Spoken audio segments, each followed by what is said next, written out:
జగన్మోహన్ రెడ్డి గారు అయితే స్పీకర్ గారికి ఒక లేఖ అయితే రాయడం జరిగింది. అందులో ప్రతిపక్ష హోదా తనకైతే ఇవ్వట్లేదు, కావాలని కక్షపూరితంగా ఇలా వ్యవహరిస్తున్నారని చెప్పేసి అయితే ఒక లేఖ రాశారు. సో అసలు లేఖలో ఏమని పేర్కొన్నారు ఏంటనేది మనకు వివరించడానికి మనతో పాటు ఉన్నారు Janasena official spokes person Srinivas గారు. నమస్కారం సార్.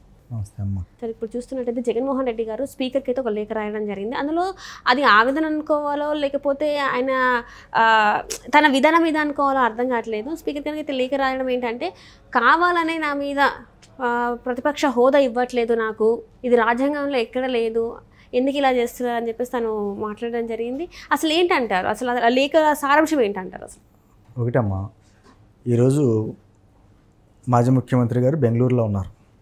అక్కడి నుంచి ఏపీ స్పీకర్ అయిన పత్రికకు లెటర్ రాశారు. లెటర్లో పేర్కొన్న ముఖ్యాంశాలు ఏంటంటే, నన్ను ప్రమాణ స్వీకారం చేయించారు, కానీ మంత్రుల తర్వాత ప్రమాణ స్వీకారం చేయించారు, అది సాంప్రదాయ విరుద్ధం అని ఒకటి. రెండోది అంటే, ఎక్కడా కూడా రాజ్యాంగంలోని కానీ ఎక్కడా కూడా చట్టంలో 10% ఓట్లు రావాలి ప్రతిపక్షానికి అనేది ఎక్కడా లేదు. అంటే నాకు కావాలనే ప్రతిపక్ష హోదా ఇవ్వకూడదనే దురుద్దేశంతో ఈ సభ కూటమి ప్రభుత్వం కావచ్చు, లేకపోతే స్పీకర్ గారు కావచ్చు, ఈ విధంగా వ్యవహరిస్తున్నారనే మాట ఆయన లేఖలో ప్రస్తావించారు. ఇక్కడ మనం జరిగింది ఏంటి, మన ప్రమాణ స్వీకారాల రోజున వైఎస్ఆర్ కాంగ్రెస్ పార్టీకి సంబంధించిన నాయకులే మా నాయకుడితోటి కాస్త ముందుగా ప్రమాణ స్వీకారం చేయించండి అని చెప్పి రిక్వెస్ట్. అవును సార్, అది మనం చూసాం కూడా చేశారు. దాని రిక్వెస్ట్ని కూడా అంగీకరించి ఒక గౌరవం ఇచ్చి మన ముఖ్యమంత్రి గారు మంత్రుల తర్వాత ఆయనతో ప్రమాణ స్వీకారం చేయించారు. ఇక్కడ నిజంగా రూల్ ప్రకారం చెప్పాలనుకుంటే వారికి వచ్చినాయి 11 సీట్లు, ప్రతిపక్ష హోదా దక్కల. నేను పేర్ల క్రమంలోనే అతనితోటి ప్రమాణ స్వీకారం చేయించాలి. కానీ అతనికి ముందుకు గౌరవం ఇచ్చి మంత్రుల తర్వాత ప్రమాణ స్వీకారం చేయించడమే కాకుండా అతని వాహనానికి కూడా గేటు దాకా రప్పించడానికి ఇవన్నీ కూడా కొన్ని ఒక గౌరవం ఇచ్చారు. మాజీ ముఖ్యమంత్రి ఇవ్వాల్సిన గౌరవం ఇచ్చారు. సరే, ఆ గౌరవం పుచ్చుకునే అర్హత ఉందా లేదా అన్నది మనకు ఇప్పుడు స్పష్టంగా అర్థమవుతుంది. ఎందుకంటే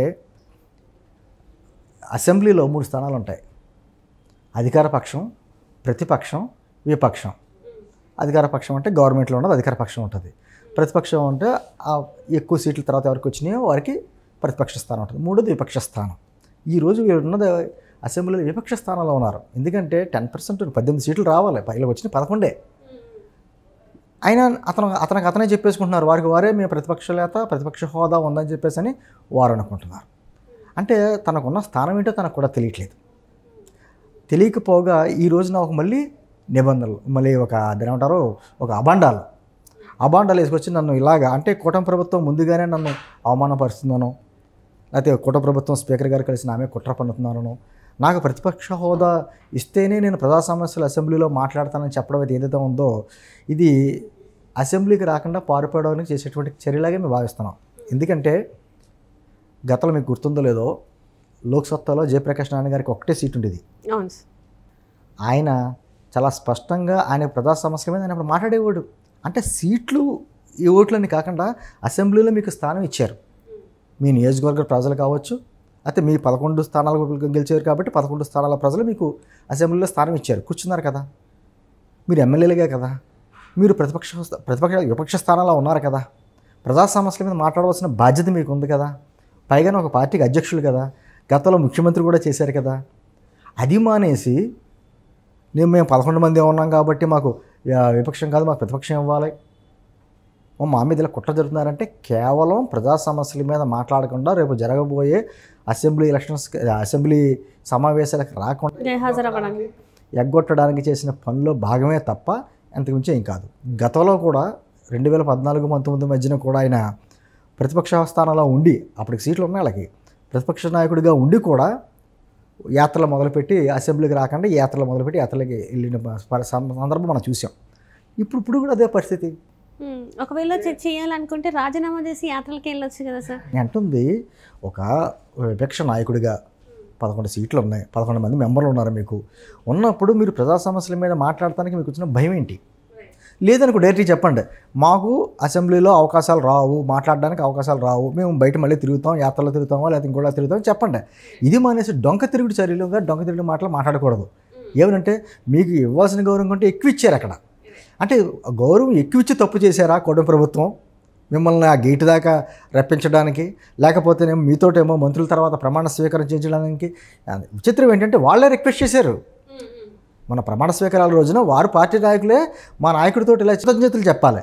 అది చెప్పడం మానేసి ఆయనకైనా ప్రతిపక్ష హోదాగానే అనేసుకుని, లేకపోతేనేమో నాకు ముందే మైక్ ఇవ్వరు. అసలు సమావేశాలు ఎక్కడ మొదలైనవి? ప్రమాణ స్వీకారాలే కదా అవుతా, సభ వాయిదా పడింది కదా, త్వరలోనేమో బడ్జెట్ సమావేశాలు ఉంటాయి కదా, తర్వాత మామూలు సమావేశాలు కూడా మాట్లాడకుండానే, రాకుండానే, హాజరు కాకుండానే, ఇంకా మైక్ మైక్ ఇచ్చుకుని మాట్లాడకుండానే నాకు మైక్ ఎవరో, మేము మాట్లాడే ఉపయోగం లేదు, ప్రతిపక్ష స్థానం లేకపోతే మాకు మాట్లాడే ఉపయోగం లేదు. ఇదేంటిది విచిత్రం. అండ్ ఇప్పుడు చూసారా సార్, బెంగళూరులో అంటే పులివెందుల నుంచి వెళ్ళి 5 రోజుల పర్యటన అని చెప్పేసి కనీసం 2 రోజులు కూడా అక్కడ ఉండకుండా బెంగళూరు వెళ్ళారు. బిల్లులు ఏదైతే ఉందో అక్కడ 10 మంది కౌన్సిలర్లు కార్యకర్తలు ఇంకా మేము వైసీపీలో అయితే ఉండదలుచుకోవట్లేదు, మా బిల్లులు ఇంకా చెల్లించలేదు, ఆస్తులు అమ్మినా కూడా చెల్లించలేని పరిస్థితులలో మేము ఉన్నాం. కనీసం ఆయన నియోజకవర్గంలోని ప్రజల సమస్యలే ఆయన వినలేకపోతున్నారు. మరి అసెంబ్లీకి వచ్చి నిజంగానే మాట్లాడతారంటారా? ప్రజల గురించి మాట్లాడే అవకాశం ఉందంటారా? డాలే అని అంటున్నాం మనం. ఎందుకంటే ఒక రాజకీయ పార్టీ నాయకుడు అతను, మాజీ ముఖ్యమంత్రి, విపక్ష నేత, అతను ఖచ్చితంగా అక్కడికి వచ్చి ఒక్క సీటు వచ్చిన వాళ్ళు కూడా మాట్లాడుతున్నారు కదా.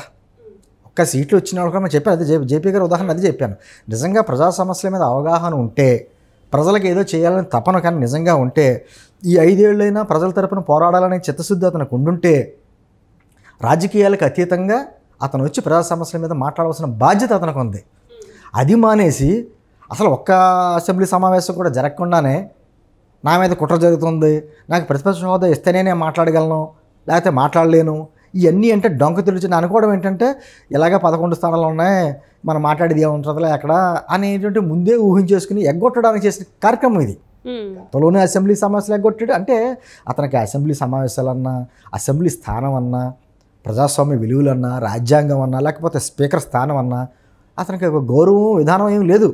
కనీసం ఎవరైనా కూడా మన స్పీకర్ ఎన్నిక జరిగింది, రావాలి కదా, అయినా గౌరవం అక్కడ నిలబెట్టుకోవాలిగా. ఆ రోజు ఎగ్గొట్టాడు. ముందు రోజు ఏమో అతను ప్రమాణ స్వీకారం చేసేసి వెంటనే వెళ్ళిపోయాడు. కనీసం వారి పార్టీకి సంబంధించిన 11 మంది సభ్యులు ప్రమాణ స్వీకారం చేసే వరకు కూడా అతను లేడు. అంటే అదో రకమైన పెక్యులర్ మెంటాలిటీ అతను.